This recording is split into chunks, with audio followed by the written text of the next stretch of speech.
आप सभी का नमस्कार।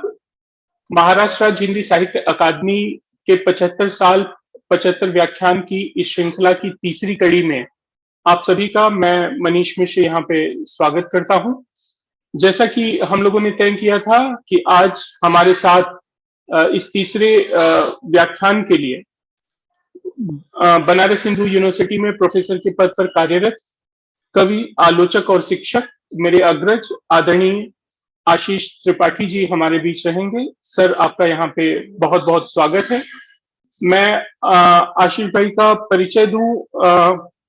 अक्सर लोग कहते हैं कि नहीं, इन्हें परिचय की जरूरत नहीं है, लेकिन मुझे लगता है कि नहीं, उन तमाम लोगों को परिचय की जरूरत है जो अपने समय से लगातार लड़ते हुए, प्रतिकूलताओं से लड़ते हुए उन सारी चीजों के लिए प्रयास करते हैं जो उनके क्षेत्र में जरूरी है।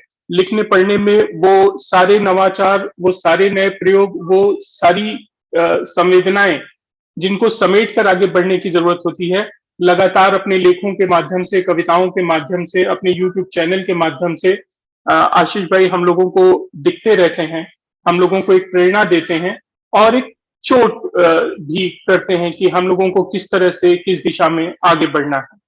आपका जन्म 21 सितंबर 1973 को मध्य प्रदेश के जमुनाई गांव सतना में हुआ। आपने बीएससी किया, उसके बाद साहित्य में एमए, एमफिल और पीएचडी की उपाधियां आपने प्राप्त की। आपका पहला कविता संग्रह जो बहुत ही प्रसिद्ध रहा, हम सब जानते हैं, रंग ठहरा हुआ आपका कविता संग्रह। उसके बाद समकालीन हिंदी रंगमंच और रंग भाषा आपकी पुस्तक बहुत प्रसिद्ध रही।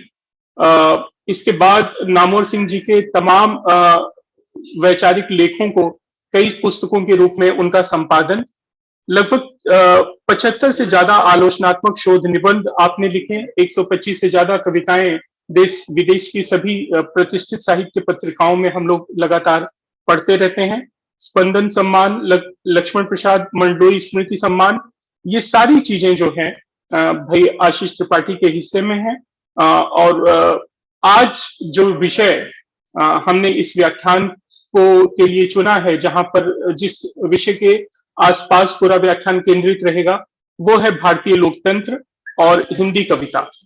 जैसा कि मैंने पहले भी पोस्टर के साथ ये बात साझा की थी कि मानवीय संवेदनाओं को सार्थक जीवन की अभिलाषा के साथ कविताओं के माध्यम से जो हमारे पुरनिया पुरखा स्पंदित करते रहे, उसी कड़ी में उसको एक तरह से अग्रगामी बनाते हुए, उनको प्रणाम करते हुए, उनको याद करते हुए भाई आशीष त्रिपाठी आज अपनी बात रखेंगे और उन तमाम लोगों की बातें करेंगे जो इस तरह के सकारात्मक अतिक्रमण की तरफ प्रस्थान करते हैं, इस भाव के साथ कि प्रेम दुनिया में बहुत जरूरी है।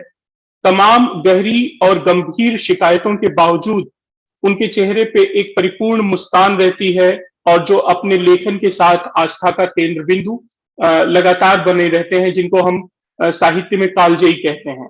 तो उन सारी यात्राओं की एक विवेचना और सबका स्मरण एक नएपन के उत्सव के साथ, मतलब वो यात्रा, हिंदी कविता की वो यात्रा जिसकी निरंतरता हम कह सकते हैं कि असाधारण रही, उस असाधारण यात्रा को अपने शब्दों में बांधने का काम भाई आशीष त्रिपाठी आज करेंगे।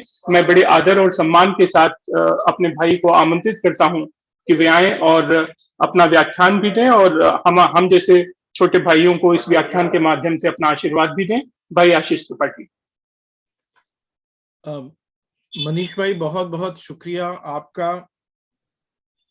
सबसे पहले मैं आपका और महाराष्ट्र शासन सांस्कृतिक कार्य विभाग, महाराष्ट्र राज्य हिंदी साहित्य अकादमी मुंबई और हिंदी एवं इतिहास विभाग के एम अग्रवाल महाविद्यालय कल्याण पश्चिम महाराष्ट्र को धन्यवाद देना चाहता हूं कि उन्होंने आजादी के 75वें साल में यह जो व्याख्यान माला आयोजित की, इसमें 75 साल 75 व्याख्यान, ये शीर्षक उसका रखा, इसमें मुझे आमंत्रित किया और अपनी बात कहने का अवसर दिया। इस समूची श्रृंखला के संयोजक डॉक्टर मनीष कुमार मिश्रा, मैं उनको ही श्रेय देता हूं कि उन्होंने इस तरह से आयोजनों की एक परिकल्पना की। आजादी के 75 साल चूंकि रहे हैं, इसलिए मैंने सोचा कि 75वें वर्ष में क्यों ना जो बातचीत की जाए उसे आजादी के संदर्भ से ही बातचीत की जाए। इसलिए मैंने ये विषय चुना आज का, जिस पर बातचीत करने के लिए मैं आप सबके बीच यहां उपस्थित हूं, भारतीय लोकतंत्र और हिंदी कविता। स्वाभाविक है कि सबसे पहले कुछ बुनियादी बातें लोकतंत्र के बारे में की जानी जरूरी हैं और उसके बाद उसके समानांतर हिंदी कविता की भी।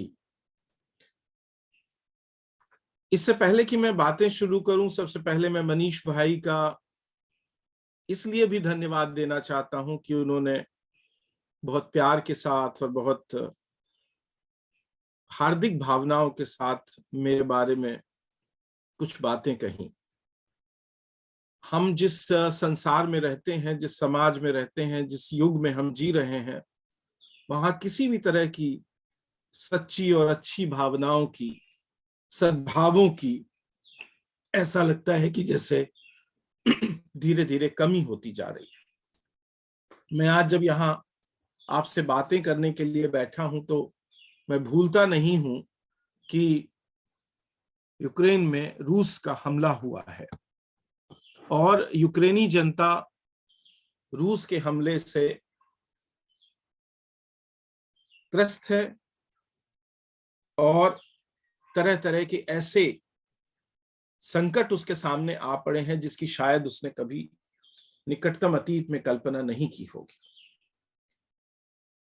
ये जो समय है जिसमें धीरे धीरे पूरी दुनिया में पूंजीवाद के एक नए रूप का पसारा हुआ है, जिसे हम ग्लोबलाइजेशन या भूमंडलीकरण कहते हैं, और भूमंडलीकरण के पसारे के साथ साथ पूरी दुनिया में नौ उपनिवेशवाद और नौ साम्राज्यवाद की गतिविधियां बढ़ी हैं।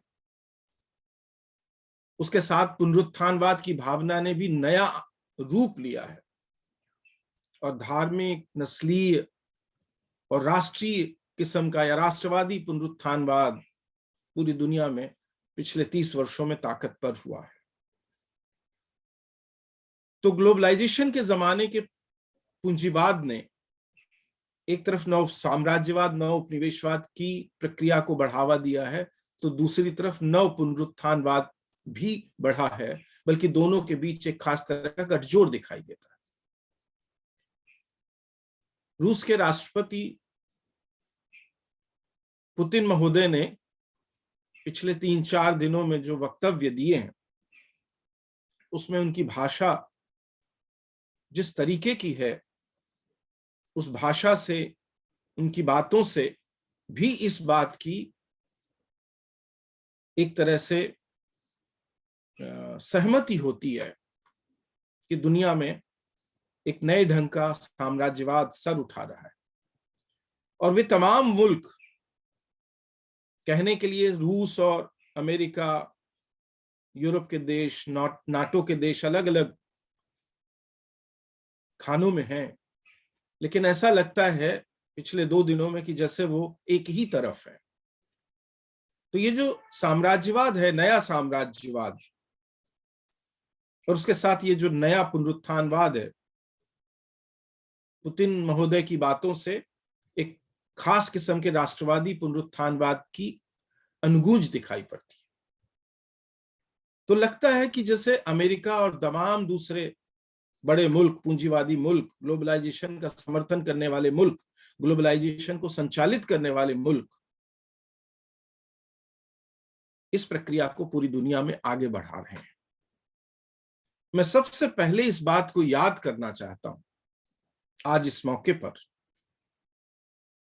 कि भारत का लोकतंत्र, जिसे भारतीय लोकतंत्र हमने कहा है अपने शीर्षक में, ये लोकतंत्र 2 लड़ाइयां लड़ते हुए विकसित हुआ है।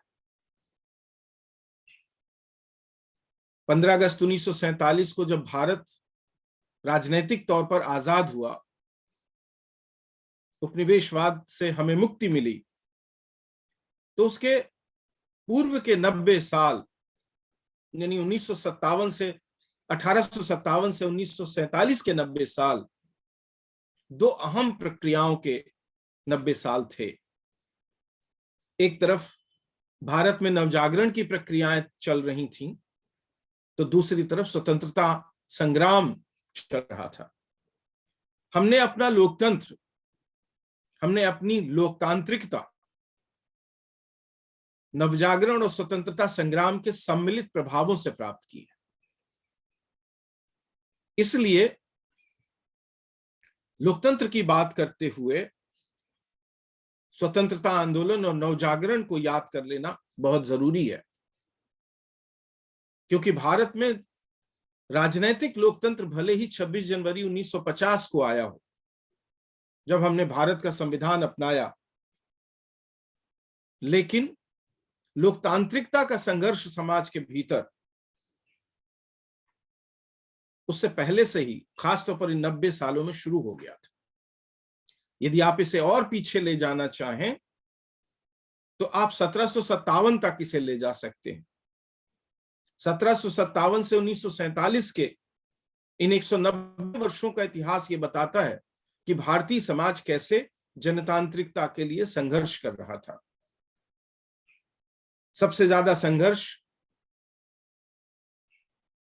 किसानों, आदिवासियों और बाद में चलकर सैनिकों ने किए, और इन सैनिकों का भी संबंध मूलतः किसानों से था। 15 अगस्त 1957 का संघर्ष करने वाले हमारे सैनिक मूलतः किसानों के बेटे थे।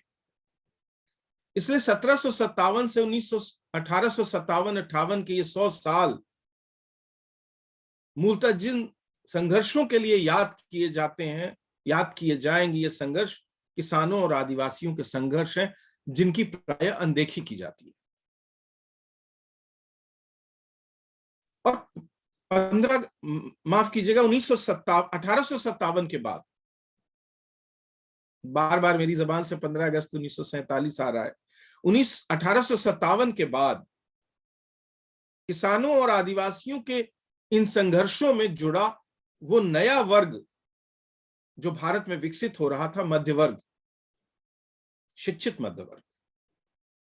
और शिक्षित मध्य वर्ग ने अपने समाज के भीतर नवजागरण की प्रक्रियाओं के माध्यम से जनतांत्रिकरण का एक संघर्ष शुरू किया। 1857 से पहले राजा राम मोहन राय और ब्रह्मो समाज, उसके बाद ईश्वर चंद्र विद्यासागर और गुरुकुल कांगड़ी, महर्षि दयानंद आर्य सरस्वती आर्य समाज, महादेव गोविंद रानाडे प्रार्थना समाज, ज्योतिबा फुले सत्यशोधक समाज। आप देखेंगे कि इन सारे नामकरणों में ये सब नवजागरण के नेता, इन सब जो संस्थाएं गठित कर रहे थे, उन सब में समाज शब्द था। ब्रह्म समाज, प्रार्थना समाज, सत्यशोधक समाज, आगे चलकर सर सैयद अहमद खान, विवेकानंद, रामास्वामी पेरियार, नारायण गुरु,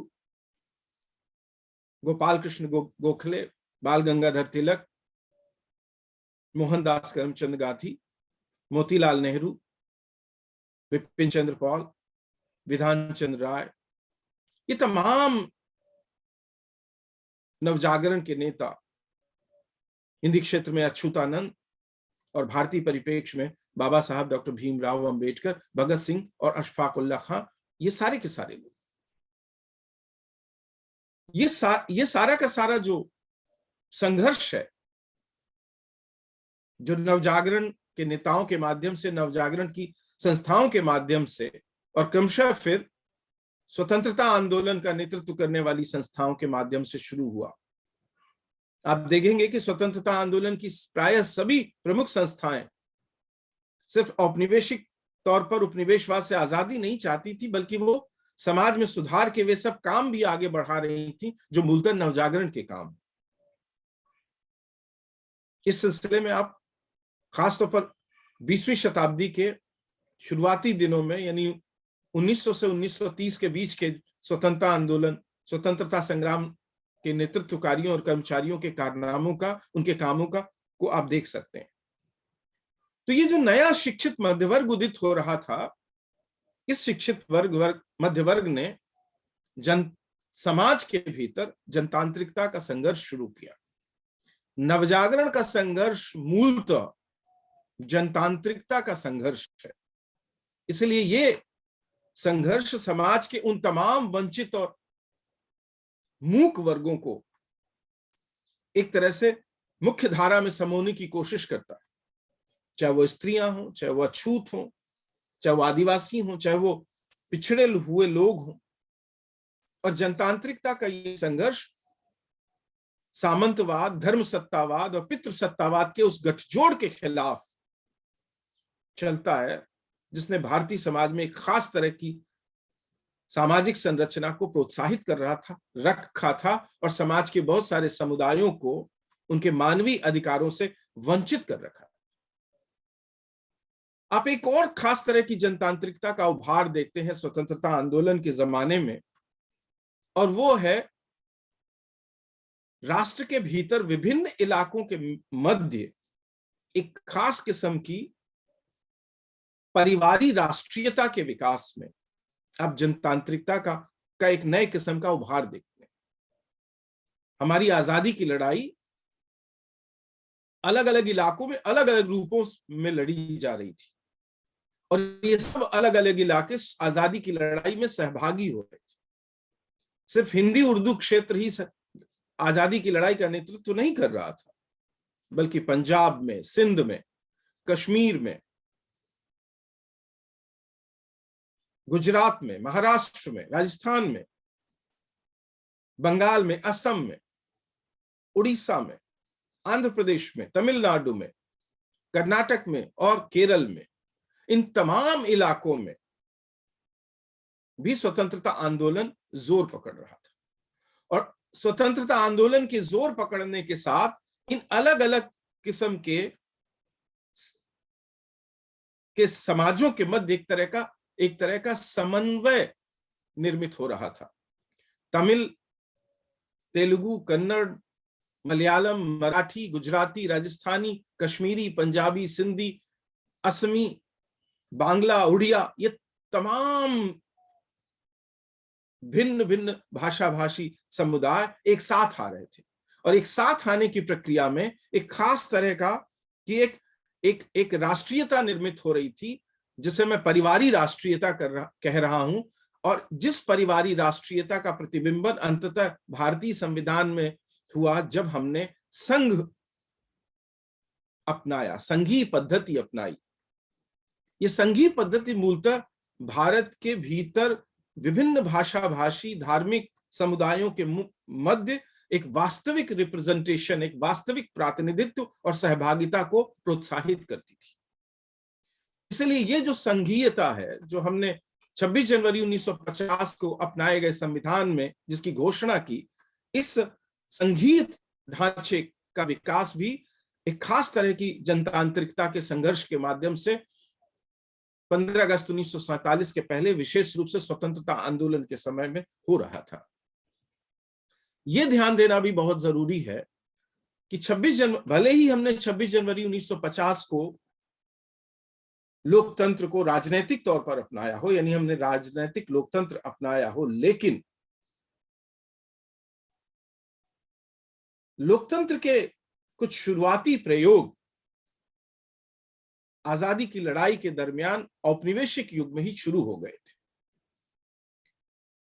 नगर पालिका परिषदें, म्युनिसिपलिटी कॉरपोरेशंस जो देश के अलग अलग इलाकों में काम कर रही थी, उनके भीतर एक खास तरह के लोकतांत्रिक प्रयोग, राजनीतिक तौर पर लोकतांत्रिक प्रयोग हो रहे थे, और जिसे काउंसिल कहते हैं, एक तरह की संसदीय पद्धति म्युनिसिपलिटी कॉरपोरेशन के भीतर काम कर रही थी।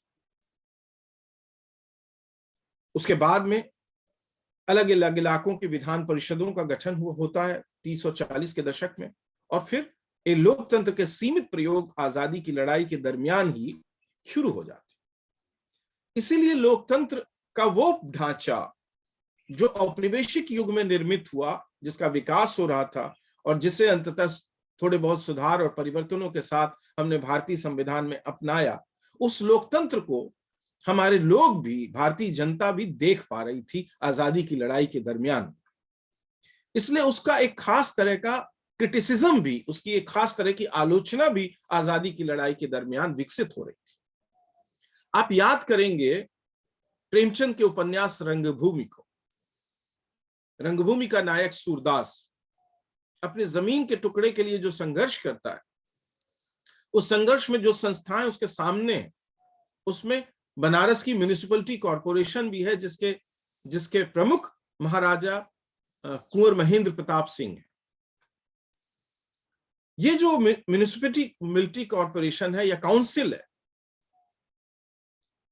रंगभूमि में प्रेमचंद हमें बताते हैं कि कैसे म्युनिसिपलिटी कॉरपोरेशन या कॉरपोरेशंस के अंदर काम करने वाले लोग भी उस ढांचे से कितनी बुरी तरह असंतुष्ट थे। वो ये देख रहे थे कि अंततः समाज के पहले से चले आते प्रभावशाली वर्ग ही लोकतंत्र चलाएंगे, पैसे और वाले धन्ना सेठ लोकतंत्र पर नियंत्रण कर लेंगे, राजे महाराजे, जमींदार, पूंजीपति, सेठ, साहूकार, ये जो तमाम ताकतवर शक्तियां हैं, यही लोकतंत्र चलाएंगी। और इसका एक खास तरह की आलोचना प्रेमचंद के उपन्यास रंगभूमि में होती है, जो 20वीं शताब्दी के तीसरे दशक में लिखा है। रंगभूमि में डॉक्टर गांगुली का एक बहुत ही प्रसिद्ध कथन है, जो आप जिसको दोहरा सकते हैं, कि कैसे वो काउंसिल से उनका असंतोष इन बातों पर जाहिर होता है। पर जब हमने 26 जनवरी 1950 को संविधान अपनाया और राजनैतिक तौर पर हम एक लोकतंत्र हो गए, तो ये ध्यान देना जरूरी है कि राजनैतिक तौर पर लोकतंत्र होने के साथ ही भारतीय संविधान ने पिछले 90 वर्षों से चले आते सामाजिक जनतांत्रिकता के संघर्ष को भी संविधान में जगह दी। वयस्क मताधिकार, सबको बराबर मताधिकार, एक व्यक्ति एक मत का सिद्धांत, स्त्रियों को मताधिकार, गरीबों को मताधिकार, भूमिहीन वंचितों को मताधिकार, अछूतों को मताधिकार, अल्पसंख्यकों को मताधिकार, आदिवासियों को मताधिकार। और इस तरह से हमने इस मताधिकार के माध्यम से, वोटिंग राइट के माध्यम से हमने राजनीतिक लोकतंत्र तो सुरक्षित किया, पर जब हमने सबको मताधिकार दिया तो जो समाज के भीतर सामंतवाद, पितृसत्तावाद और धर्म सत्तावाद का जो एक गठजोड़ ताकतवर था और उसके विरुद्ध जो आजादी की लड़ाई के दरमियान संघर्ष चल रहा था, उन संघर्षों से उठी आवाजों को भी संविधान ने संरक्षित किया। जब स्त्रियों के हकों की बात की गई, जब अछूतों, दलितों के, अनुसूचित जातियों के हकों की बात की गई, जब अनुसूचित जनजातियों यानी आदिवासियों के हकों की बात की गई, जब धार्मिक और भाषाई अल्पसंख्यकों को के अधिकारों की बात की गई, तो एक तरह से वो सामाजिक जनतंत्र की दिशा में एक खास तरह की गारंटियां भारतीय संविधान ने दी। तो भारतीय संविधान सिर्फ राजनीतिक लोकतंत्र की स्थापना नहीं कर रहा था, बल्कि वो आजादी की लड़ाई के दरमियान शुरू हुए सामाजिक जनतंत्र को भी एक खास तरीके से प्रोत्साहित करने की कोशिश कर रहा था। परंतु जैसा कि हमारा पुराना अनुभव था, समाज में प्रभावशाली वर्ग, ताकतवर वर्ग, राजे महाराजे, पूंजीपति, सेठ, साहूकार, धन्ना सेठ और समाज में अलग अलग तरह की शक्तियां धारण करने वाले लोग, क्योंकि सामाजिक जनतंत्र से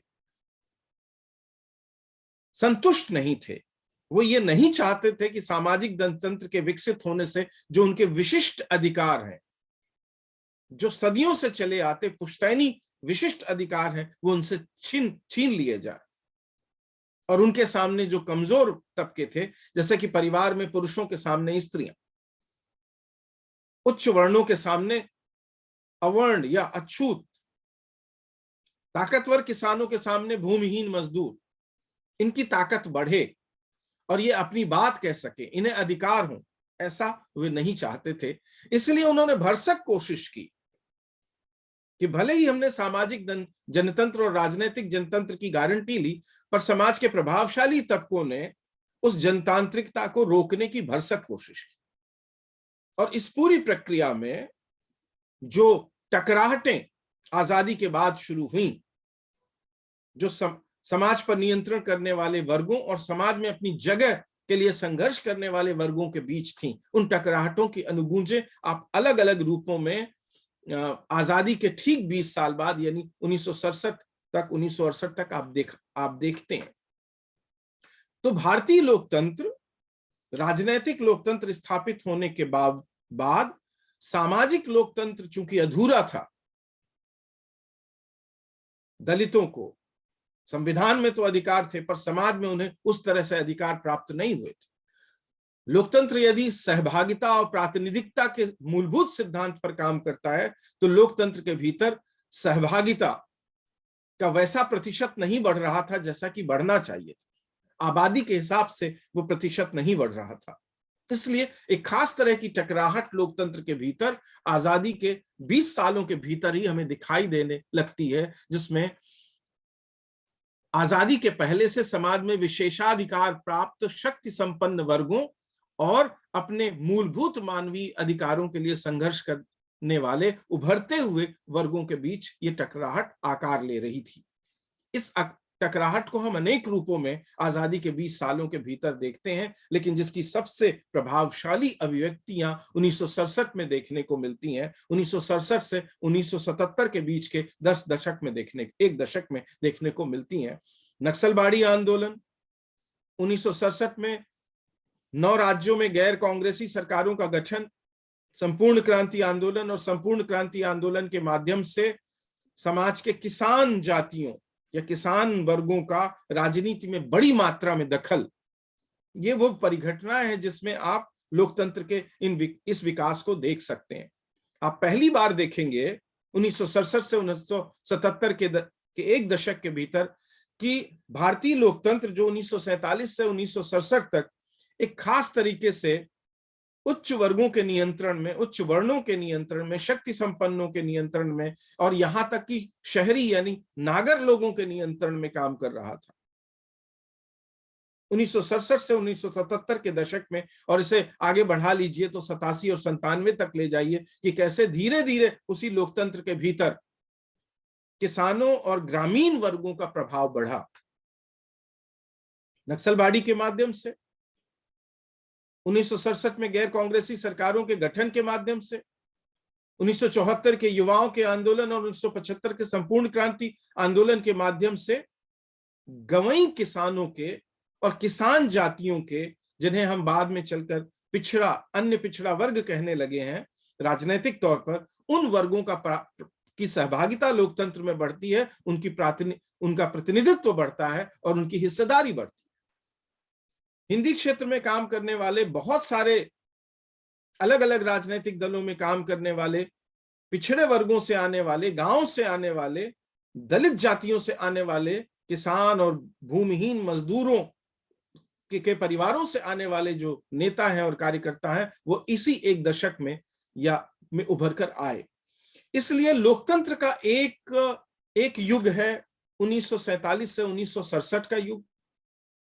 दूसरा युग 1967 से 1991 के बीच आप देख सकते हैं, जिसमें बहुत सारी परिघटनाएं घटती हैं, जिसमें विशेष रूप से 2 बातें बहुत महत्वपूर्ण हैं।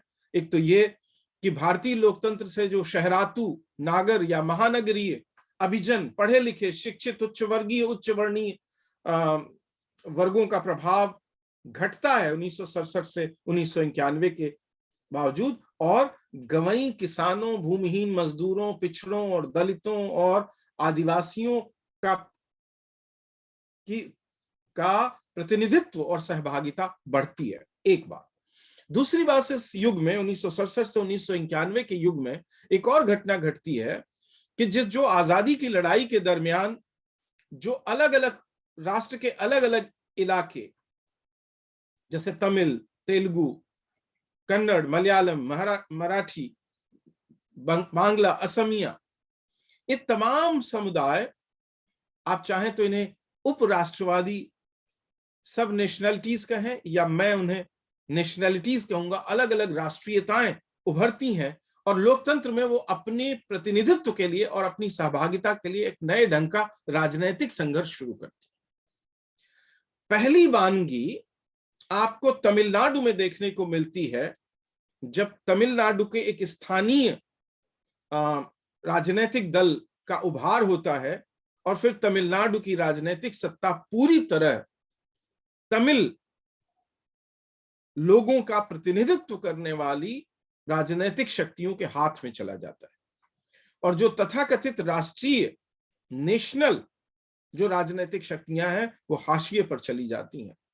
आगे चलकर बंगाल में अलग तरीके से,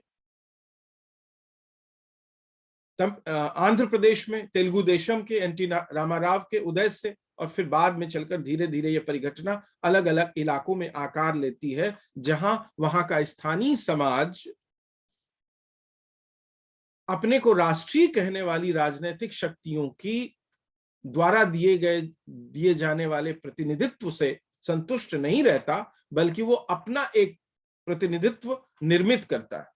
और ये जो तथाकथित राष्ट्रीय या अपने को राष्ट्रीय कहने वाली जो राजनीतिक दल उन्हें जो नेतृत्व दे रहे थे या उनकी जो सहभागिता दे रहे थे, उसके स्थान पर उनकी अपनी एक स्वतंत्र और राष्ट्रीय राजनीतिक शक्तियों की अनुशंसा या अनुकंपा से न चलने वाला नेतृत्व निर्मित करती हैं और एक खास तरीके से एक जिसे हम संविधान में संघीय ढांचा कहते हैं, उस संघीयता का एक अलग ढंग का प्रारूप विकसित होता है, जिसमें केंद्र में काबिज अपने को राष्ट्रीय कहने वाली शक्तियां, राजनीतिक शक्तियां, और अलग अलग इलाकों में काबिज तथाकथित स्थानीय राजनीतिक शक्तियों के मध्य एक खास तरह का समन्वय या संतुलन स्थापित करने की कोशिश होती है। तो ये समय दो दृष्टियों से, यानी भारतीय लोकतंत्र का एक खास किस्म का लोकव्यापीकरण होता है और लोकतांत्रिक शक्तियां ज्यादा गहराई से नीचे की परतों तक जाने की कोशिश करती हैं।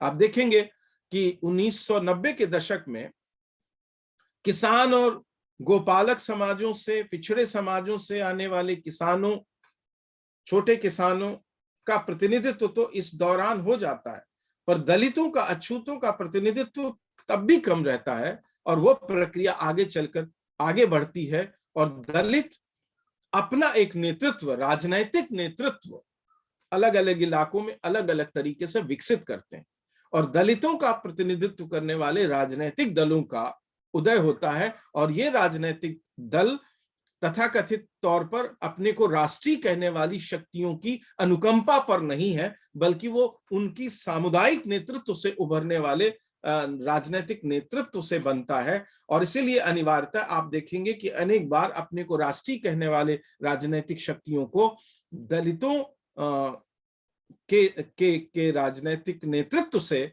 आदिवासियों के राजनीतिक नेतृत्व से एक अलग तरह का समन्वय, समझौता या संवाद विकसित करना पड़ता है। 1991 के बाद हमारा लोकतंत्र एक तीसरे चरण में प्रवेश करता है, क्योंकि यही वो समय है जब भारत के भीतर एक तरफ ग्लोबलाइजेशन का स्वीकार किया जाता है और भारत में एक खास तरह का दक्षिणपंथी, संप्रदायवादी, पुनरुत्थानवादी एक आंदोलन शुरू होता है। इसलिए 1991 के बाद, यानी जो ग्लोबलाइजेशन के बाद का ये जो जमाना है, जो 2022 तक अभी तक चला आता है, हम इस जमाने का लोकतंत्र पहले दो युगों के लोकतंत्र का ही एक तरह का विस्तार है, पर इसमें कुछ खास किस्म की, नई किस्म की प्रवृत्तियां भी हमें देखने को मिलती हैं। ये जो लोकतंत्र है, राजनैतिक लोकतंत्र, ये ध्यान देना जरूरी है कि ये लोकतंत्र मूलतः आधुनिकीकरण की प्रक्रिया से निकला हुआ एक खास किस्म का यूरोपीय मॉडल का यूरोप मुखी लोकतंत्र है। यानी ये खास तौर पर यूरोप के लोकतंत्रों से हमने सीख ली है और भारत में राजनीतिक तौर पर लोकतंत्र को अपनाया है। इसलिए भारतीय लोकतंत्र का बहुत गहरा संबंध, या भारतीय समाज की जिस जनतांत्रिकता की बात मैं कर रहा था नवजागरण और आजादी के लड़ाई के दरमियान, उसका एक गहरा संबंध भारतीय समाज के राजनीतिक आधुनिकीकरण और सामाजिक आधुनिकीकरण से भी इसका संबंध है। इसलिए लोकतंत्र की कहानी को समझने के लिए, उसको ठीक से समझने के लिए भारत के आधुनिकीकरण की कहानी को भी समझना बहुत जरूरी है। यदि ये बात मैं कह रहा हूं कि पहले समाज के संपन्न वर्गों में ने जनतंत्र की शक्तियों का उपयोग किया, फिर बाद में चलकर किसानों, गोपालकों का, किसान जातियों और पिछड़ी जातियों ने लोकतंत्र में सहभागिता की और अपना प्रतिनिधित्व विकसित किया, और आखिर में दलितों ने, अछूतों ने और आदिवासियों ने अपना राजनीतिक नेतृत्व विकसित किया। तो इसका सीधा मतलब यह भी है कि भारत में आधुनिकता से प्राप्त वैचारिक शक्तियों को और राजनीतिक शक्तियों को पहले उच्च वर्ग, उच्च वर्ण ने इस्तेमाल किया, और क्रमशः वो आधुनिकीकरण नीचे की तरफ गया, और धीरे धीरे जैसे जैसे वो आधुनिकीकरण की प्रक्रिया नीचे की तरफ गई, वैसे वैसे उस आधुनिकीकरण के परिणाम स्वरूप जनतांत्रीकरण बढ़ा, और जनतांत्रीकरण के परिणाम स्वरूप भारत के राजनीतिक जनतंत्र के भीतर अलग अलग आबादियों का, अलग अलग समुदायों का, अलग अलग इलाकों का, अलग अलग भाषा भाषी क्षेत्रों का प्रतिनिधित्व और उनकी सहभागिता बढ़ी, और एक अलग प्रकार से बढ़ी। इसलिए इस बात को समझना बहुत जरूरी है कि औपनिवेशिक दासता के युग में औपनिवेशिक प्रभुओं की आवश्यकताओं के कारण उच्च वर्णीय, उच्च वर्गीय, सामंती प्रभुओं और कुलीनों का आधुनिकीकरण प्रारंभ हुआ, और दलितों, पिछड़ों, किसानों का भी। आधुनिकीकरण की लंबी प्रक्रिया में नवजागरण और स्वतंत्रता आंदोलन की चेतना के कारण जनतांत्रीकरण की प्रक्रिया भी आगे बढ़ी। स्वतंत्रता की आकांक्षा जनतंत्र की आकांक्षा में रूपायित होने लगी। भारतेंदु युग, द्विवेदी युग, छायावाद का गद्य और कविताएं इस जनतांत्रीकरण की प्रक्रिया में ही उपजे। प्रगतिशील साहित्य ने इस जनवाद यानी जनवादी गणतंत्र में एक नया स्वप्न जोड़ा। सुराज और स्वराज किसका, सुराज और स्वराज किसका, यह सवाल प्रेमचंद के जो पात्र पूछ रहे थे, प्रगतिशील साहित्य के केंद्रीय नायक बनकर उभरे। लोकतंत्र के नायक सुमन, निर्मला, मनसाराम, मुन्नी, शकीना, सुखदा, नैना, सूरदास, सुभागी, मिठुआ, वीरपाल, सोफिया, देवीदीन खटी, खोरी, धनिया, सिलिया, हरखू, गोबर, जुनिया, हल्कू, गंगी, शंकर, घीसू और माधव होंगे, तभी भारतीय लोकतंत्र भारतीय होगा, ऐसी अवधारणा प्रेमचंद के साहित्य से उभरने लगी। यही वह समय है जब स्वतंत्रता संग्राम के वर्ग चरित्र का प्रश्न भी तेजी से उठा, और आजादी के यानी जनतांत्रीकरण की प्रक्रिया के, आधुनिकीकरण की प्रक्रिया के अधूरेपन का भी।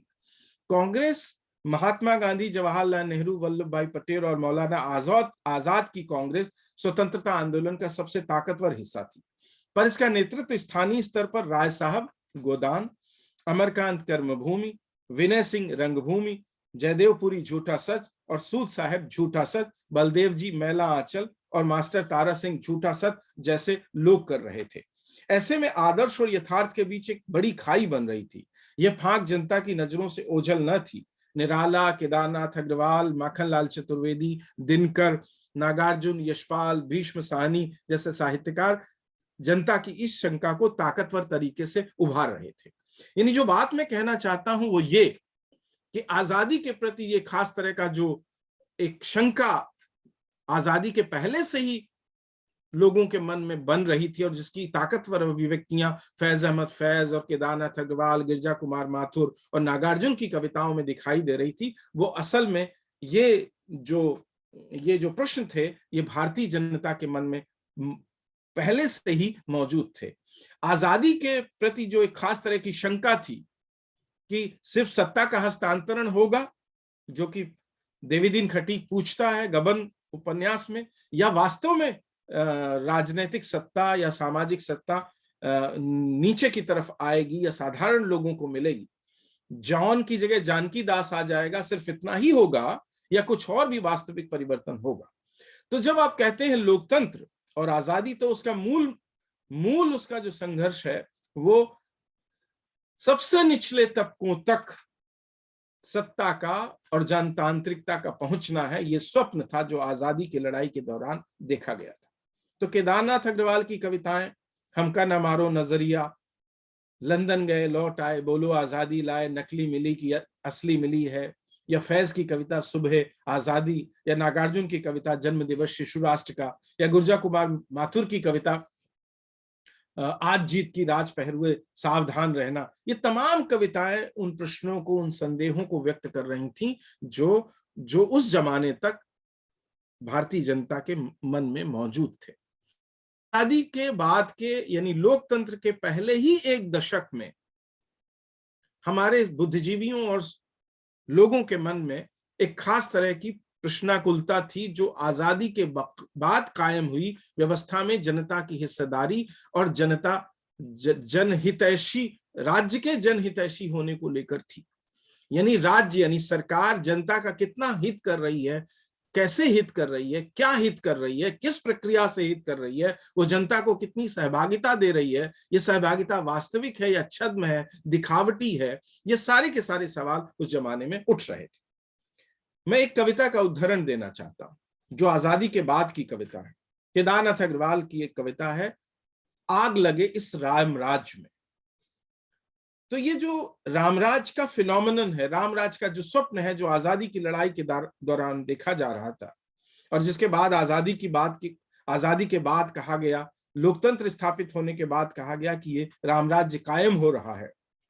तो केदारनाथ अग्रवाल जैसे सामान्य जनता की, किसान जनता, आदिवासी जनता, पिछड़े दलित लोगों, स्त्रियों और तमाम शिक्षित निम्न मध्यवर्गीय लोगों की भावनाओं का ही एक तरह से प्रतिनिधित्व कर रहे थे जब वो कहते हैं आग लगे इस रामराज में। तो इस लोकतंत्र की असफलता क्या थी? वो ये जो रामराज बन रहा था, इस रामराज को लेकर सवाल क्या था उनके मन में?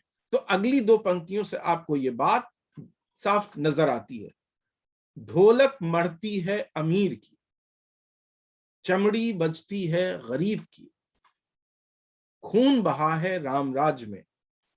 तो अब देखेंगे कि जो वर्ग भेद है, वो वर्ग भेद आजादी के बाद, लोकतंत्र स्थापित होने के बाद भी ज्यों का त्यों कायम है। यानी जो भूखे थे वो फिर भूखे ही हैं, जो रोटी के लिए तरस रहे थे वो रोटी के लिए आज भी तरस रहे हैं। रोटी, कपड़ा, मकान, स्वास्थ्य और शिक्षा, ये जो 5 बुनियादी हक मनुष्य के हैं, और उसके बाद स्वतंत्रता, समानता, न्याय का हक, ये सारे के सारे हक उस तीव्र प्रक्रिया से प्राप्त नहीं हो रहे थे जिसकी की कल्पना की गई थी। इसलिए केदारनाथ अग्रवाल जैसे कवि इस आजादी के बाद कायम होने वाले इस लोकतांत्रिक रामराज्य पर एक तरह का प्रश्न चिन्ह उठा रहे थे, क्योंकि जो वर्ग भेद था, अमीर और गरीब के बीच जो खाई थी, शक्ति संपन्न और शक्तिहीन के बीच जो खाई थी, वो जैसी की तैसी मौजूद थी, और लोकतंत्र इस खाई को पाटने का कोई बहुत ताकतवर प्रयास करता हुआ उन्हें नहीं दिखाई दे रहा था। रोटी रूठी कौर छिना है, थाली सूनी अन्न बिना है, पेट धसा है रामराज में, आग लगे इस रामराज में। इस रामराज्य को आप लोकतंत्र मानकर इसे पढ़िए, लोकतांत्रिक तरीके से गढ़े गए रामराज्य की बात कीजिए। अब आप देखेंगे कि रामराज्य वो स्वप्न है, वो यूटोपिया है जो आजादी की लड़ाई के दौरान खासतौर पर भारतीय राष्ट्रीय कांग्रेस के नेता मोहनदास करमचंद गांधी उर्फ महात्मा गांधी के माध्यम से उभर रहा था। इसलिए ये जो रामराज है, इसे आप वो मिथकी रामराज से इसे मत जोड़िए। ये आजादी की लड़ाई के दौरान देखे गए जनता के राज के स्वप्न का ही एक तरह का नाम है रामराज। और इसीलिए मैं कहूंगा लोकतंत्र ही है रामराज, जो गांधी ने कहा। तो ये रामराज जो कायम किया गया, यानी जो लोकतंत्र कायम किया गया, या आप कहें तो लोकतांत्रिक रामराज्य कायम किया गया। मैं फिर कह देना चाहता हूं कि इस रामराज्य का कोई संबंध मिथक में या पुरानी किताबों में या महाकाव्यों में मौजूद राम के चरित्र और उनके द्वारा बनाए गए रामराज्य से नहीं है। स्वप्न भले वहां से आता हो, लेकिन ये रामराज्य का सीधा मतलब है लोकतांत्रिक राज्य, जिसे रामराज्य कहा गया था। तो रामराज्य का ये जो प्रतीक है, वो रामराज्य का प्रतीक आजादी के इतने वर्षों में लगातार काम में आता रहा। और आप देखेंगे कि 2017, 18, 19 के दरमियान भी जब भी भारतीय जनता की ओर से किसी कवि ने लोकतंत्र पर और लोकतंत्र चलाने वाले लोकतांत्रिक प्रभुओं के ऊपर कोई आक्रमण करने की कोशिश की, तो अनेक बार राम राज्य के इस प्रतीक को इस्तेमाल किया।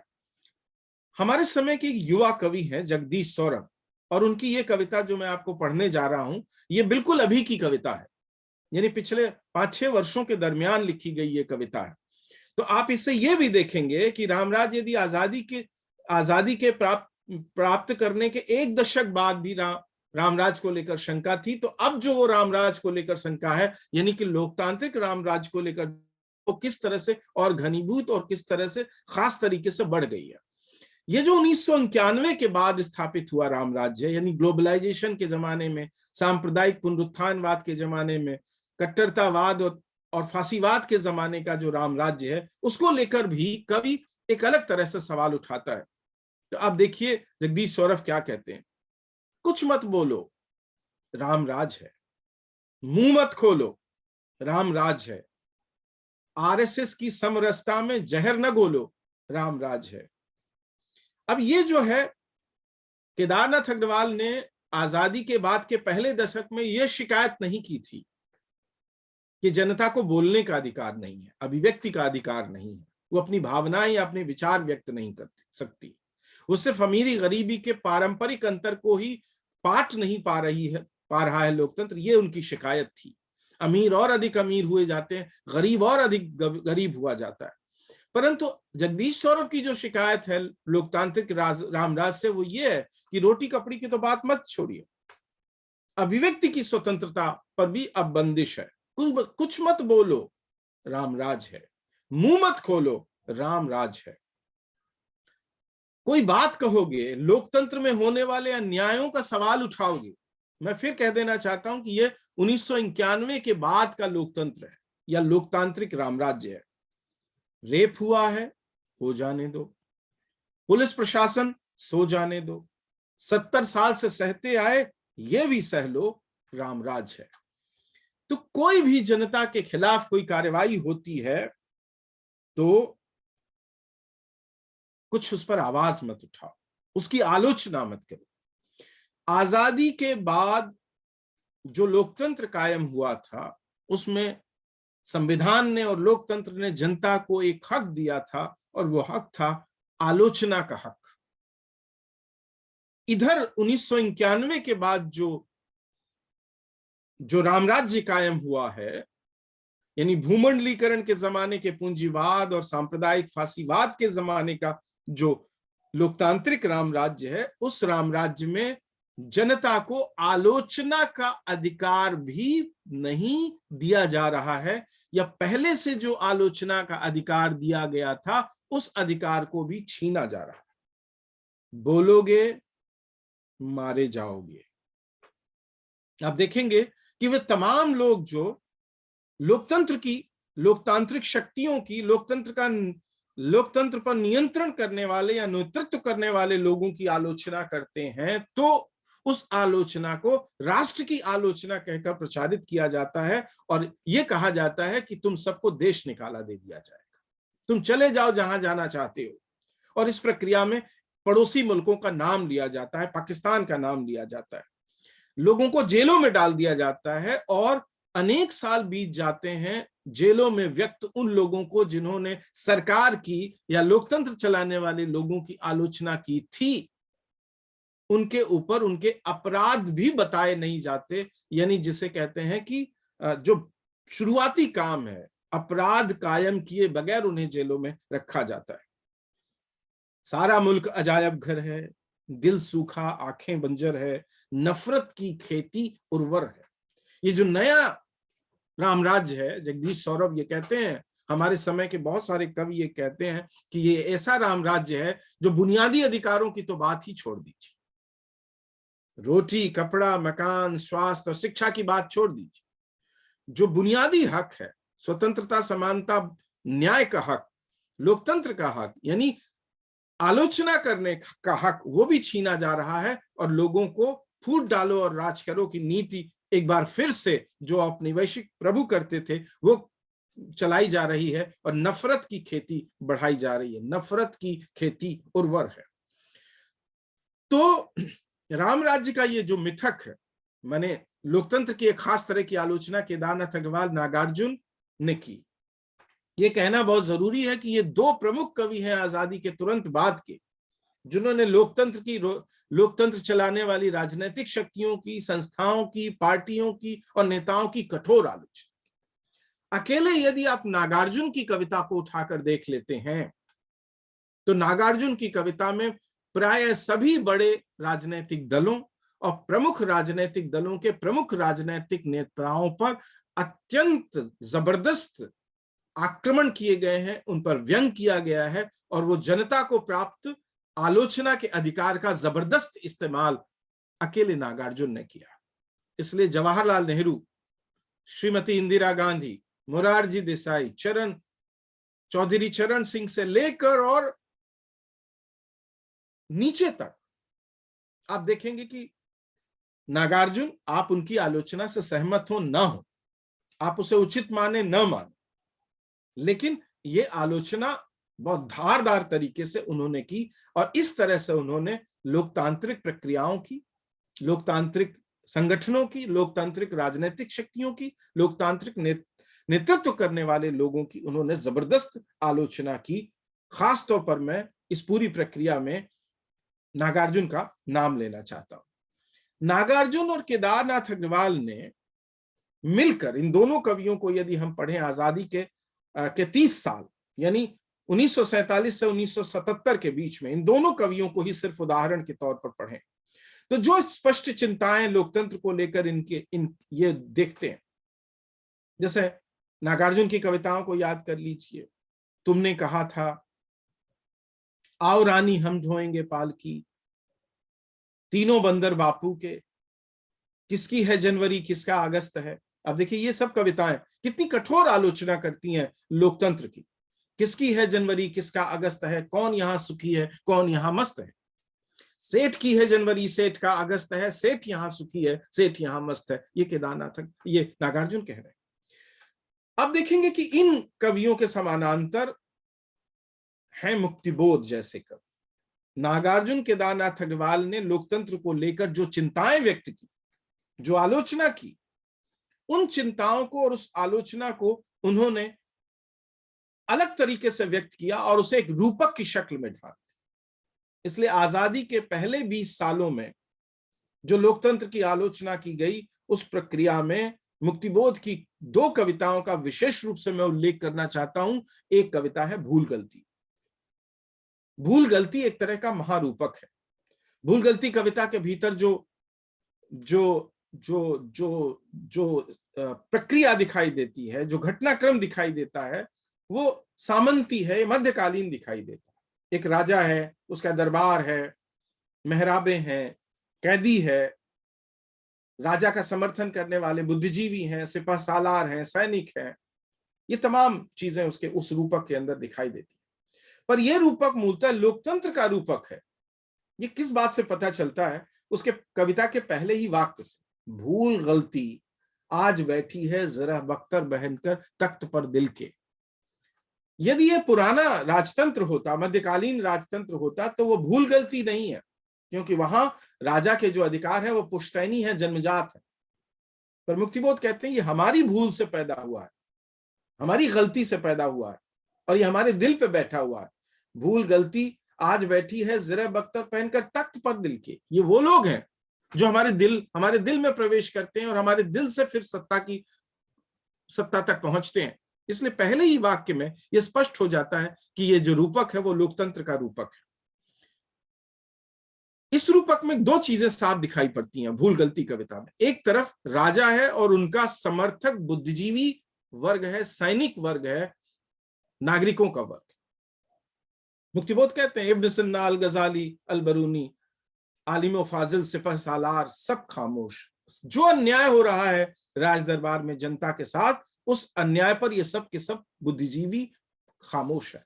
इस बात को मुक्तिबोध आगे चलकर अंधेरे में कविता में साफ तौर पर कहते हैं, जब वो विचित्र प्रोसेशन की कल्पना करते हैं जिसमें राजनीतिक नेतृत्व करने वाले लोग, आर्थिक नेतृत्व करने वाले लोग, सैनिक नेतृत्व करने वाले लोग, बुद्धिजीवी, पत्रकार, कवि, लेखक और यहां तक कि अपराधी, हत्यारे इकट्ठा एक गठजोड़ बना लेते।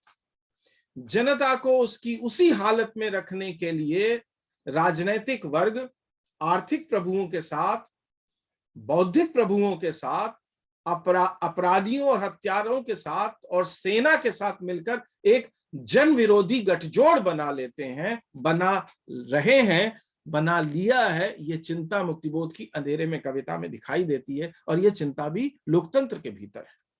तो कहने के लिए लोकतंत्र होगा, फॉर्म में लोकतंत्र होगा, रूप तो दिखेगा लोकतंत्र का, पर वास्तविक तौर पर एक जन विरोधी गठजोड़ जिसमें राजनीतिक लोग हैं, सेना नायक हैं, ब्रिगेडियर कर्नल मार्शल हैं, बुद्धिजीवी हैं, पत्रकार हैं, कवि हैं, पूंजीपति हैं, उद्योगपति हैं, और उसके साथ अपराधी हैं, हत्यारे हैं और नरसंहार रचने वाले लोग। ये जो राज्य, लोकतांत्रिक राज्य खास तरह की एजेंटशिप निर्मित कर रहा है, वो अपने समर्थकों का एक वर्ग नीचे तक तैयार कर रहा है कि यदि ऊपर से दिल्ली से कोई कहेगा हो तो नीचे गांव तक हो करने वाले लोग दिखाई देंगे। तो जन विरोधी एक गठजोड़ बन रहा है लोकतंत्र के भीतर। इसकी कल्पना मुक्तिबोध ने भूल गलती कविता में की और उसके बाद अंधेरे में कविता के भीतर उसको बहुत ही स्पष्ट रूप से आगे कर दिया। तो जो चिंताएं थी नागार्जुन केदारनाथ अग्रवाल की, उन चिंताओं को एक फैंटेसी के रूप में भूल गलती और अंधेरे में कविता में, और जिसमें सबसे बड़ी चिंता थी जन विरोधी गठजोड़ के बन जाने के बाद, और जिस गठजोड़ में दिल्ली से लेकर और गांव तक लोग शामिल होंगे, बन जाने के बाद अंततः इस देश के भीतर लोकतंत्र कायम नहीं होगा। मुक्तिबोध अंधेरे में कविता में कहते हैं कि मार्शल लॉ लग जाने की का एक दुस्वप्न देखते हैं।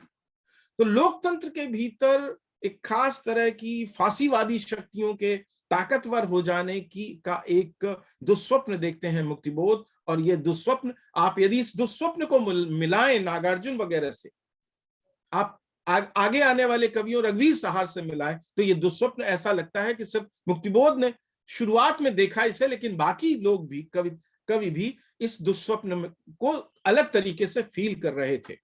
मुक्तिबोध ने वो जो जन विरोधी, अमानवीय, क्रूर, आतताई गठजोड़ देखा अंधेरे में कविता के भीतर, जिसमें राज्य खुले तौर पर जन विरोधी हो जाएगा और फासिस्ट हो जाएगा, ये राज्य खास तरह से अपनी शक्तियों का दुरुपयोग करेगा जनता के खिलाफ, ये जो दुस्वप्न देखा था, आज हमें लगता है कि जैसे वो जो दुस्वप्न था वो हमारी खुली आंखों के सामने यथार्थ के रूप में दिखाई दे रहा है। और ये दुस्वप्न में, अंधेरे कविता में, ये जो फैंटेसी थी वो हमारी आंखों के सामने बिल्कुल साफ, नग्न और कटु यथार्थ के रूप में हमारे सामने खड़ी है। तो राज्य का, यानी सरकार का जो चरित्र है, जिसको लेकर शंकाएं नागार्जुन केदारनाथ अग्रवाल और सबसे अधिक ताकतवर तरीके से मुक्तिबोध ने सैन्य तानाशाही का और फांसीवादी सैन्य तानाशाही का जो खतरे का सवाल उठाया, वो और कवियों ने उठाया। मुक्तिबोध अकेले कवि नहीं थे। तो आप याद कीजिए नागार्जुन की कविता शासन की बंदूक को, आप याद कीजिए रघुवीर सहाय की कविता रामदास को। रामदास में ये अमानवीय गठजोड़ जिसमें हत्यारे शामिल हैं, ये डोमाजी उस्ताद के वंशज हैं, वो इतने ताकतवर हैं कि वो राज्य की आंखों में, सरकार की आंखों में खटकने वाले व्यक्ति को, जन विरोधी अमानवीय गठजोड़ की आंखों में खटकने वाले व्यक्ति को पहले से बता देते हैं कि तुम्हारी हत्या होगी, इस जगह पर होगी, और बाकी की पूरी जनता तटस्थ की तरह देखती रहती है और ये हत्या होती है। रामदास नाम का वो व्यक्ति जिसकी हत्या की घोषणा की गई थी, निर्धारित समय पर, निर्धारित जगह पर उसकी हत्या होती है। तो ये मुक्तिबोध ने जो दुस्वप्न देखा था, ये नागार्जुन, रघुवीर सहाय, सर्वेश्वर दयाल सक्सेना से होते हुए हमारे समय के कवियों कुमार अंबुज, राजेश जोशी और अनुज लुगुन तक, ये जो राज्य की तानाशाही है, या राज्य द्वारा पुलिस और सेना के जो इस्तेमाल है, अपराधियों का इस्तेमाल है, ये सबको अलग अलग तरीकों से ये व्यक्त करते हैं। आप राजेश जोशी की कविता मारे जाएंगे को याद कर लीजिए। धर्म की ध्वजा उठाए जो नहीं जाएंगे, जुलूस में मारे जाएंगे। इस समय सबसे बड़ा अपराध है निहत्थे और निरपराध होना, जो अपराधी नहीं होंगे मारे जाएंगे। ये लगभग वही टोन है जो शासन की बंदूक की है, जो अंधेरे में कविता की है, जो रामदास की है, और यही टोन आगे चलकर आपको दिखाई देती है कुमार अंबुज की बहुत सारी कविता। आप उनकी एक मशहूर कविता है क्रूरता, उसे याद कीजिए। आप उनकी एक दूसरी कविता फिलहाल को याद कीजिए। आप उनकी एक और कविता तानाशाह की पत्रकार वार्ता को याद कीजिए, और फिर आप अनुज लुगुन की कविताओं को याद कीजिए। आप उनकी कविता गंगाराम कलुंडिया को याद कीजिए। और इस अघोषित उल गुलान को याद कीजिए, मंगलेश जावराल की कविता हत्यारों का घोषणा पत्र को याद कीजिए, आप अशोक वाजपेयी की कविता आतताई की प्रतीक्षा को याद कीजिए। तो ये जो समाज के भीतर जो एक जन विरोधी अमानवीय गठजोड़ रूप आकार ले रहा है, इसकी जैसी कल्पना मुक्तिबोध ने की थी और उनके साथी कवियों ने जैसे इस तरह से देखा था, वो आज के हमारे कवियों तक, अनुज लुगुन तक वो चीज दिखाई देती है। तो स्पष्ट है कि 1946 से 50 की खासतौर पर प्रगतिशील कविता भारतीय राजनीति को और राजनीतिक समुदाय के वर्ग चरित्र को द्वंद्वहीन निर्भांतता के साथ देखती थी। इस समझ के अनुसार आजादी सत्ता का हस्तांतरण थी। भारतीय समाज के कुलीन प्रभुवर्ग ने, जो कि स्वतंत्रता आंदोलन का नेतृत्व कर रहा था, अपने सहभागियों के साथ सत्ता प्राप्त करने के लिए औपनिवेशिक प्रभुओं से समझौता किया था। केदारनाथ अग्रवाल और नागार्जुन की कविताएं इसी राजनीतिक समझ से संचालित हैं। 60 के बाद भी विशेष रूप से समाजवादी लोकतंत्रवादी कवियों ने इस अवधारणा को सरलीकृत रूपों में आगे बढ़ाया। प्रगतिशील कवियों ने राजनीतिक वर्ग और राजनीतिक व्यवस्था की गहरी आलोचना की, जिसका उग्र रूप नक्सलबाड़ी से प्रभावित कवियों में दिखाई देता है। अनेक कवियों के यहाँ उनकी राजनीतिक समझ उनकी पूरी चेतना और कविता का केंद्र बिंदु है। इन कवियों को मुख्यतः उनकी राजनीतिक कविताओं के लिए ही जाना जाता है। धूमिल, रघुवीर सहाय, सर्वेश्वर दयाल सक्सेना, दुष्यंत कुमार, आलोक धनवा, वेणुगोपाल कुमार विकल, चंद्रकांत देवताले, लीलाधर जगूड़ी से होते हुए राजेश जोशी, अरुण कमल तक इनमें प्रमुख है। समकालीन कविता प्राय राजनीतिक वर्ग की कठोर आलोचना करते हुए भी इन पिछले कवियों की तरह आक्रामक नहीं होती। वह राजनीतिक व्यवस्था को ज्यादा आयामों से देखने का प्रयास करती है। इसीलिए चंद्रकांत देवताले, राजेश जोशी, अरुण कमल, मंगलेश डबराल, कुमार अंबुज, बद्री नारायण से लेकर अनुज लुगुन तक ये सभी कवि व्यवस्था की आलोचना को अनेक आयामों तक ले जाते हैं। इसके समानांतर दलित कवि प्रगतिशील कवियों की 1946 से 50 की समझ को ही सरलीकृत रूपों में व्यक्त करते हैं और दलित कवियों की कथन भंगिमा में स्पष्टता और निर्भ्रांतता के वे ही रूप देखे जा सकते हैं जो प्रगतिशील कवियों की पहली पीढ़ी में दिखाई देते हैं। दलित कवि सामान्यतः समाज व्यवस्था और सामाजिक लोकतंत्र के सवाल को प्रमुखता से उठाते हैं, परंतु वे राजनीतिक व्यवस्था को इस बात के लिए दोषी मानते हैं कि उसने सामाजिक लोकतंत्र, सामाजिक स्वतंत्रता और सामाजिक न्याय के सवालों को प्रमुखता नहीं दी। तो ये जो पूरा का पूरा, जैसे मैंने एक खास तरह का सिंहावलोकन आपके सामने प्रस्तुत किया, तो आप इस पूरी प्रक्रिया में खास तौर पर 4-5 कवियों को आप बहुत महत्वपूर्ण तरीके से आप देख सकते हैं जो भारतीय लोकतंत्र की बहुत कठोर आलोचना करते हैं। इसमें पहले 3 कवियों का नाम मैं ले चुका हूं, केदारनाथ अग्रवाल, नागार्जुन और मुक्तिबोध, जिन पर मैं थोड़ी बहुत बात भी कर चुका हूं। उसके बाद समाजवादी लोकतंत्रवादी यानी सोशल डेमोक्रेट्स जो हैं, उसमें रघुवीर सहाय, सर्वेश्वर, धूमिल और दुष्यंत, इन्होंने लोकतंत्र की एक खास तरीके की आलोचना की और ये आलोचना वर्गीय आधारों पर नहीं थी, ये मूलतः राजनीतिक प्रक्रियाओं की आलोचना थी। अब जैसे धूमिल कहते हैं, न कोई प्रजा है न कोई तंत्र है, यह आदमी के खिलाफ आदमी का खुला सा षड्यंत्र है। उस मुहावरे को समझ गया हूं जो आजादी और गांधी के नाम पर चल रहा है, जिससे न भूख मिट रही है न मौसम बदल रहा है, और हवा में एक चमकदार गोल शब्द फेंक दिया है जनतंत्र, जिसकी रोज सैकड़ों बार हत्या होती है और हर बार वह भेड़ियों की जुबान पर चिंदा है। क्या आजादी सिर्फ 3 थके हुए रंगों का नाम है जिन्हें एक पहिया ढोता है, या इसका कोई खास मतलब? दरअसल अपने यहाँ जनतंत्र एक ऐसा तमाशा है जिसकी जान मदारी की भाषा है। हाँ, यह सही है, कुर्सियां वही हैं, सिर्फ टोपियां बदल गई। आपको अनेक बार ऐसा भी लग सकता है, खासतौर पर धूमिल, रघुवीर सहाय, सर्वेश्वर और दुष्यंत के यहाँ, कि ये जो आक्रोश है लोकतंत्र को लेकर, लोकतंत्र के पक्ष में, ये सर्वनकारवादी या निहिलिस्ट दिखाई देने लगता है। और यह भी लगता है कि सामाजिक जनतंत्र की राह में डगमग कदम बढ़ाते दलित, आदिवासियों, स्त्रियों और अल्पसंख्यकों को ये कभी देख नहीं पा रहे। वो ये देख नहीं पा रहे हैं कि उसी जमाने में जब ये धूमिल, रघुवीर सहाय, सर्वेश्वर और दुष्यंत लोकतंत्र की आलोचना कर रहे हैं, जब नागार्जुन लोकतंत्र की आलोचना कर रहे हैं, तो यही वो समय है जब समाज के पिछड़े वर्गों से, किसानों वर्गों से, गंवई वर्गों से, गोपालक समाजों से और आगे चलकर दलितों से, अल्पसंख्यकों से, आदिवासियों से के भीतर से राजनीतिक नेतृत्व उभर रहा है और राजनीतिक नेतृत्व में सत्ता में भागीदारी उन्हें मिल रही है और सहभागिता मिल रही है। तो लोकतंत्र का एक लोकव्यापीकरण हो रहा है, उसे ये देख नहीं पा रहे हैं, और उसका जो केंद्रीय तथ्य है वो उन्हें इन बातों से दिखाई देता है। तो थोड़ा थोड़ा ऐसा लगता है कि जैसे कुछ आयामों की, खासतौर पर जो सामाजिक जनतंत्र का सवाल है, उस जनतंत्र को लेकर इन कवियों की राय स्पष्ट नहीं है, या इन पर इन्होंने कोई खास तवज्जो इन कवियों ने नहीं दी है। मोहभंग की जो आक्रामक अभिव्यक्तियां इन कवियों के हम मिलती हैं, वो अंततः लोकतंत्र विरोधी पूंजीपतियों, पुरातन सामंती कुलीन वर्गों के राजनीतिक हितों को ही पूरा करने लगती हैं। अब देखिए कि यदि आप उस लोकतंत्र की आलोचना करते हैं जो लोकतंत्र पिछड़ों को, दलितों को, अल्पसंख्यकों को और आदिवासियों को हिस्सेदारी देता है, तो फिर एक सवाल उठ खड़ा होता है कि शायद आप उस द्वंद्व को समझ नहीं पा रहे हैं कि लोकतंत्र किस तरह से लोक व्यापीकरण कर रहा है। तो आप एक खास तरीके से लोकतंत्र की आलोचना तो कर रहे हैं, लेकिन लोकतंत्र जो सहभागिता दे रहा है, जो प्रातिनिधिकता दे रहा है, उस बात को ये कभी समझ नहीं पाते। परंतु सामाजिक लोकतंत्र को लेकर एक खास तरह का जो एक चुप्पी और एक खास तरह की जो चिंताहीनता दिखाई देती है इन कवियों के यहाँ, यानी प्रगतिशील मार्क्सवादी कवियों के यहाँ भी और सोशल डेमोक्रेट्स पोएट्स के यहाँ भी, कवियों के यहाँ भी।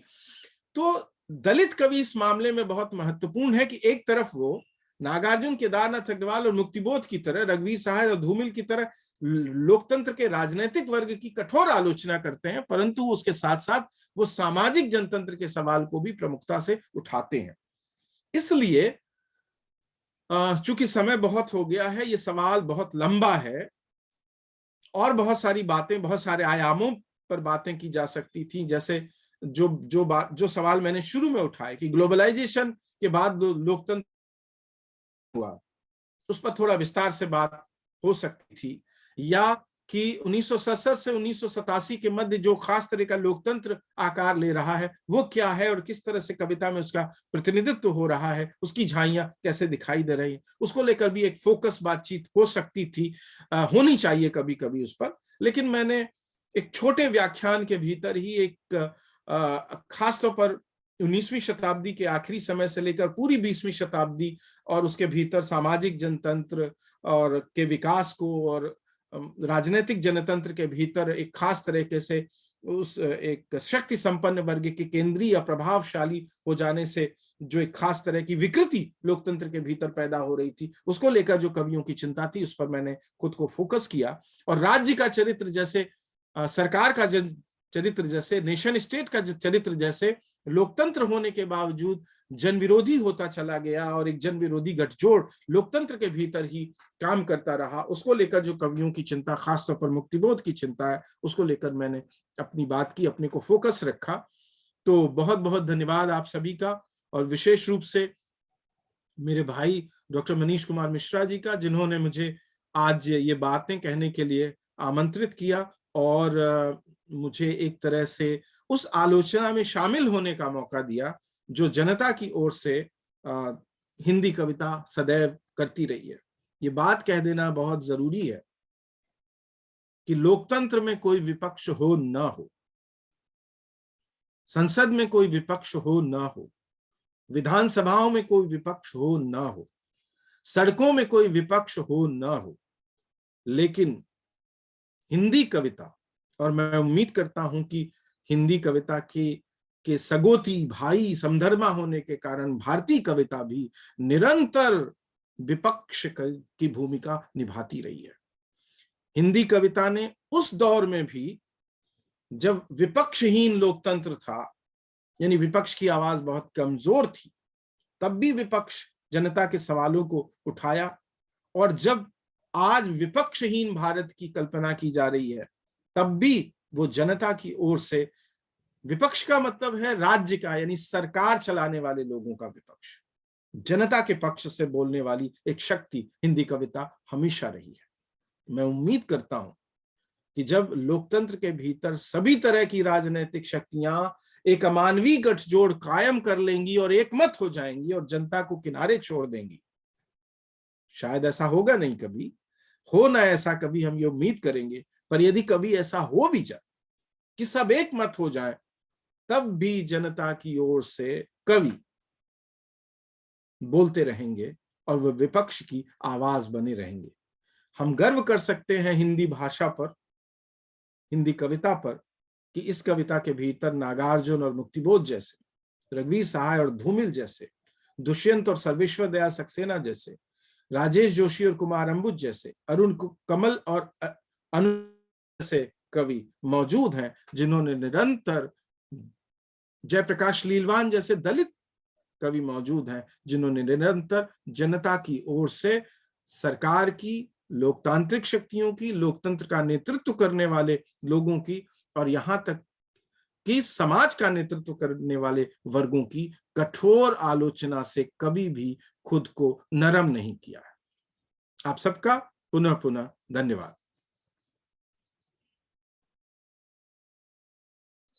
धन्यवाद भाई आशीष त्रिपाठी।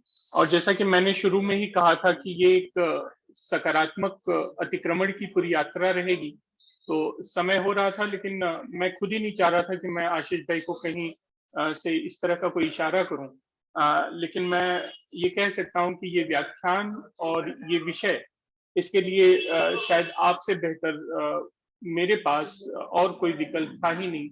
और आपको सुनकर मैं भी समृद्ध हुआ। निश्चित तौर पे हमारे तमाम जो विद्यार्थी हैं, जो प्राध्यापक हैं, और वे तमाम लोग जो अकादमी के चैनल के माध्यम से आपको सुनेंगे, ये आपका व्याख्यान इस YouTube चैनल पे हमेशा के लिए एक निधि के रूप में रहेगा। आज आपने अपना इतना समय अकादमी के निवेदन पे यहाँ दिया, और आपने इस व्याख्यान को सही मायनों में एक सार्थकता दी। उसके लिए मैं अकादमी की तरफ से आपके प्रति अपनी कृतज्ञता ज्ञापित करता हूँ। बहुत बहुत आभार।